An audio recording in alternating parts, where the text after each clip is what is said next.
ఫ్యాషన్గా చేసుకుంది భారత్.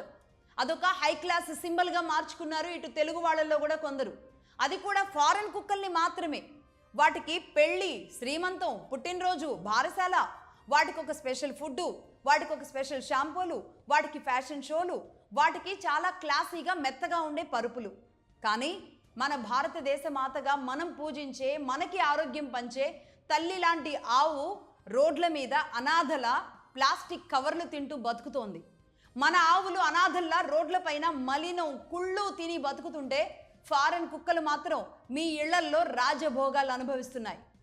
గోవులతో లేగదూడలతో నడయాడిన ఈ భరత నేల ఇప్పుడు లేగదూడలు లేక, కోడిగిత్తలు లేక కుళ్ళి కుళ్ళి ఏడుస్తోంది.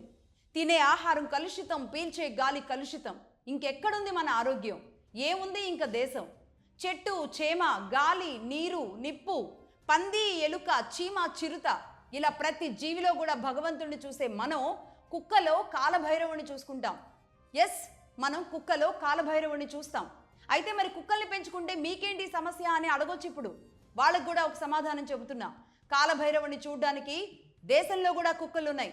ఫారెన్ నుంచి కుక్కలు తెచ్చుకోవాల్సిన అవసరం లేదు. అందుకే మగధ ఈ క్షణానికే ఇప్పుడు ఒక ఇనిషియేషన్ తీసుకోవడం జరుగుతుంది. ఈ క్షణానికే తీసుకుంటున్నాం. ఇంటికో ఫారెన్ కుక్క కాదు, ఇంటింటికో గోవు అనే నినాదంతో మేము ముందుకెళదాం అనుకుంటున్నాం. ఇదే ఇప్పటి నుంచి మా హ్యాష్ ట్యాగ్గా కూడా మారబోతుంది.